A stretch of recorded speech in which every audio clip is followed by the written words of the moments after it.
You know what's funny about boutique consulting firms? They all think they're different.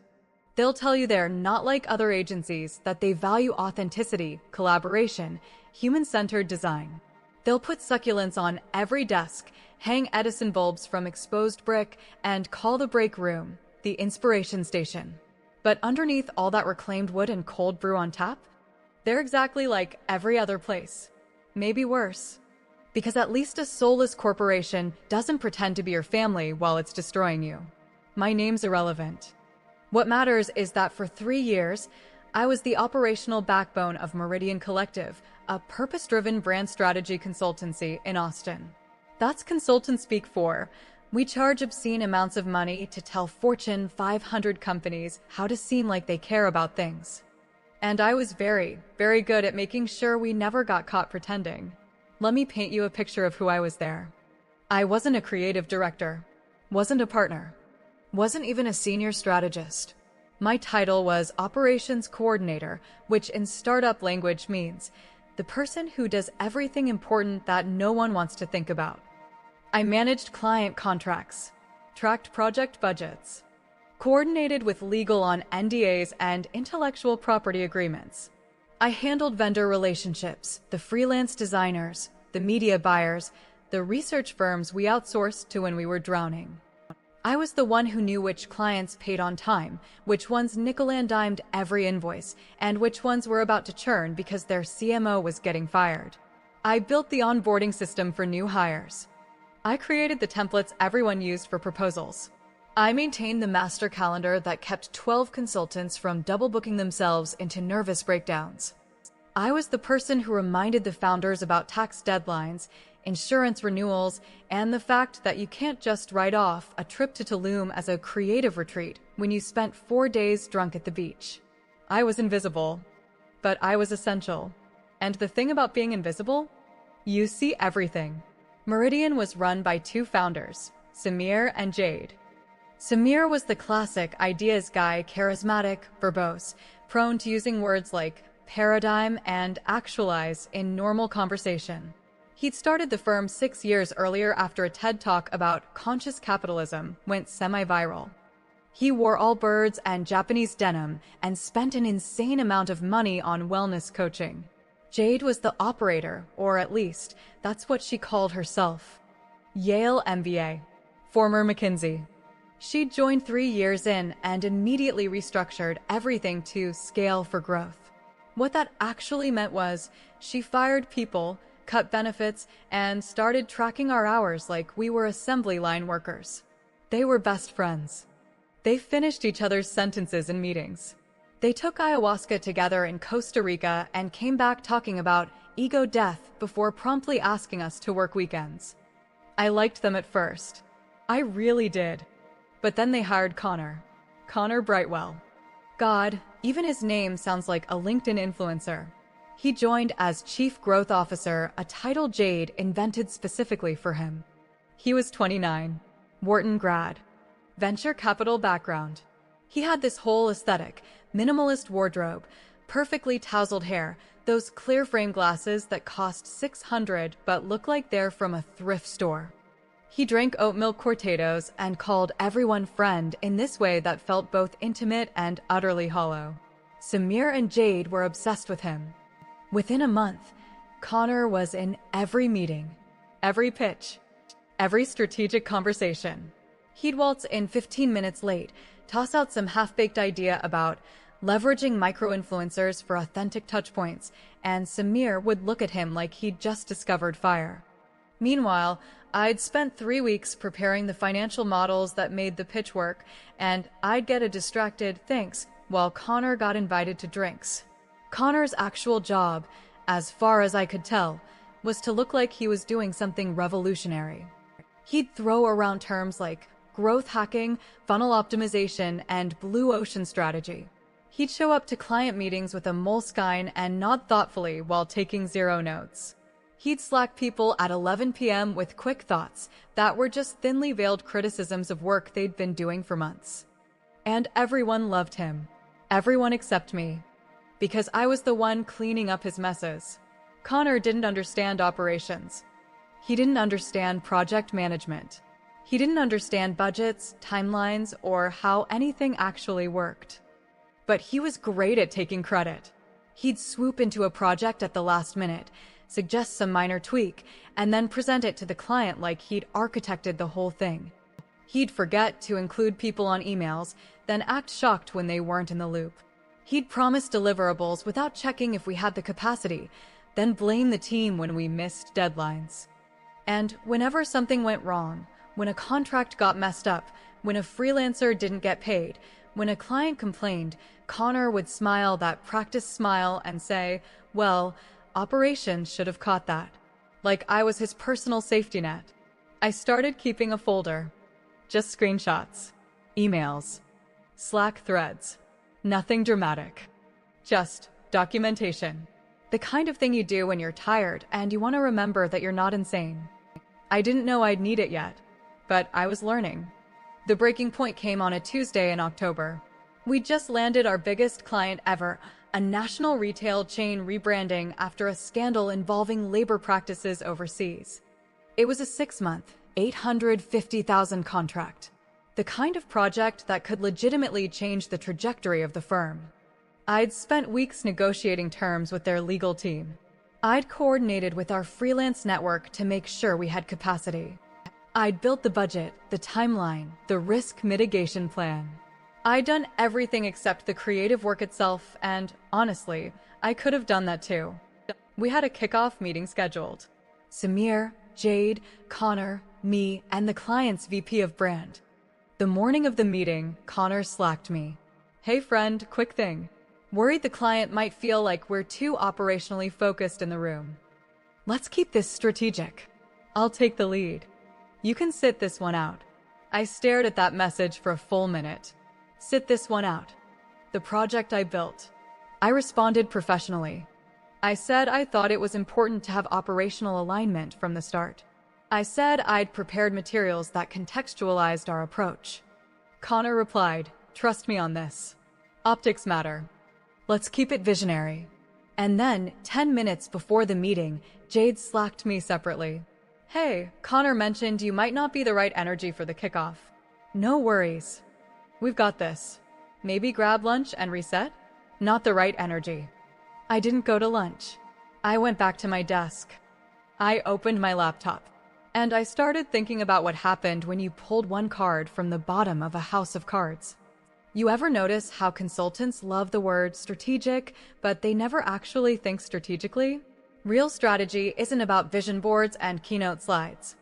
It's about dependencies, relationships, the invisible architecture that holds everything together. And I knew every piece of that architecture.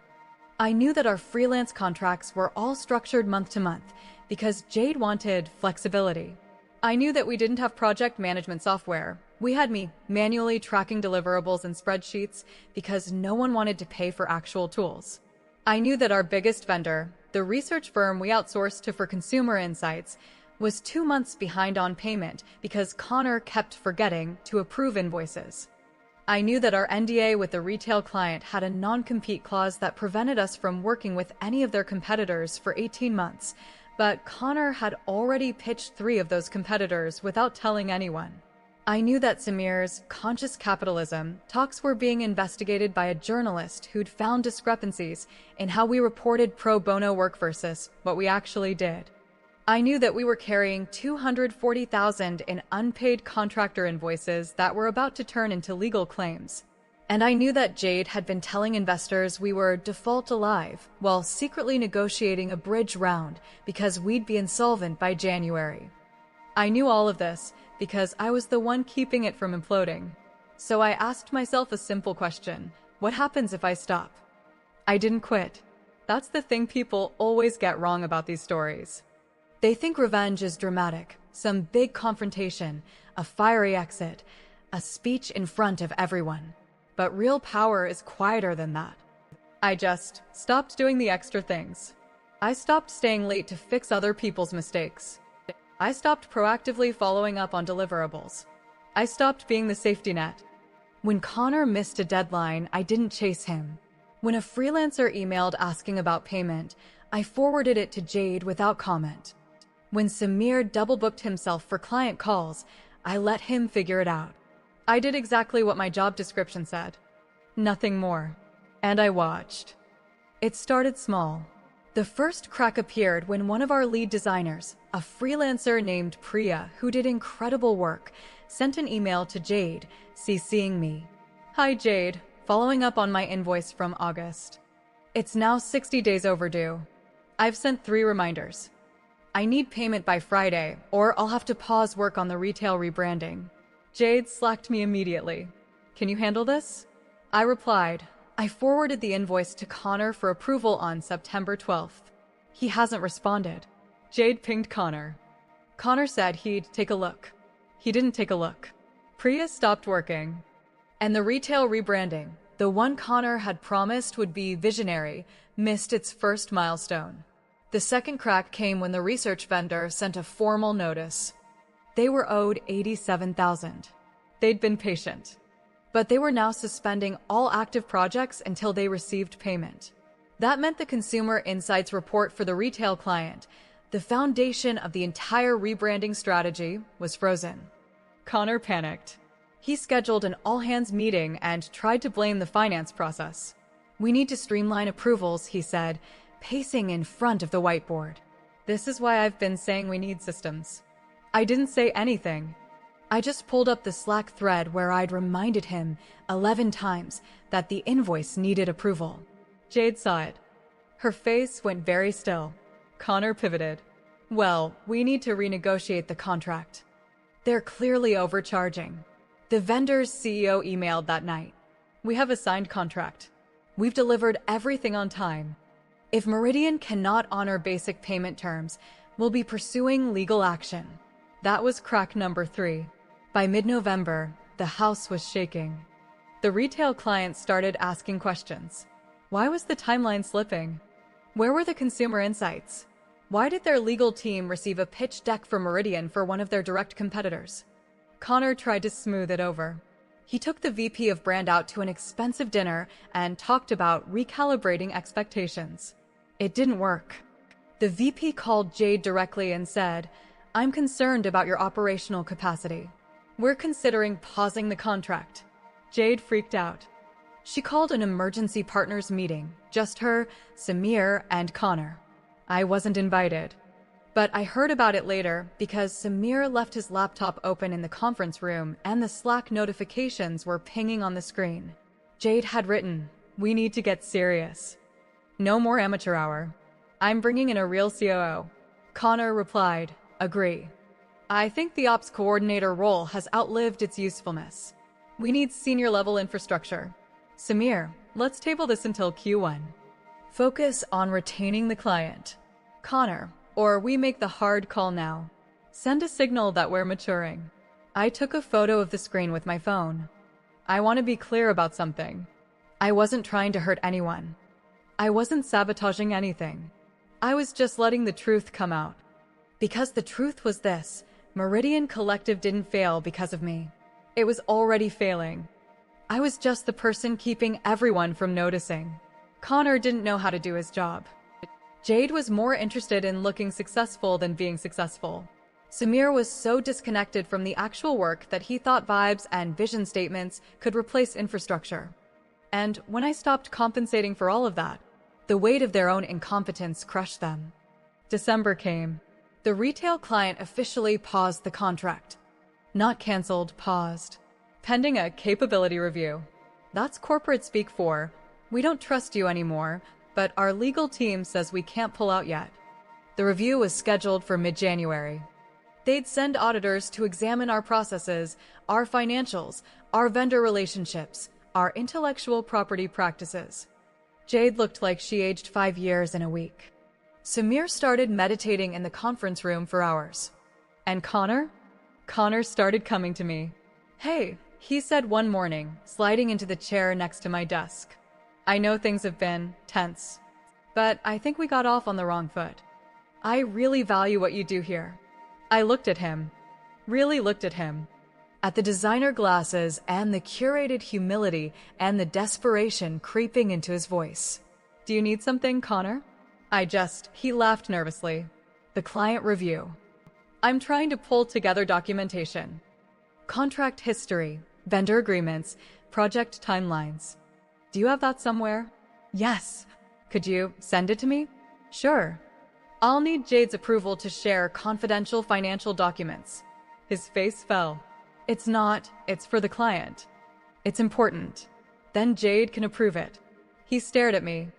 And for the first time, I saw him actually see me. Not as a utility. As a person who could say no. You're really going to do this, he said quietly. Do what? This whole thing. You're punishing us. I smiled. Connor, I'm just doing my job. Isn't that what you wanted? The client review happened on January 9th. 3 auditors. 2 lawyers. The VP of brand.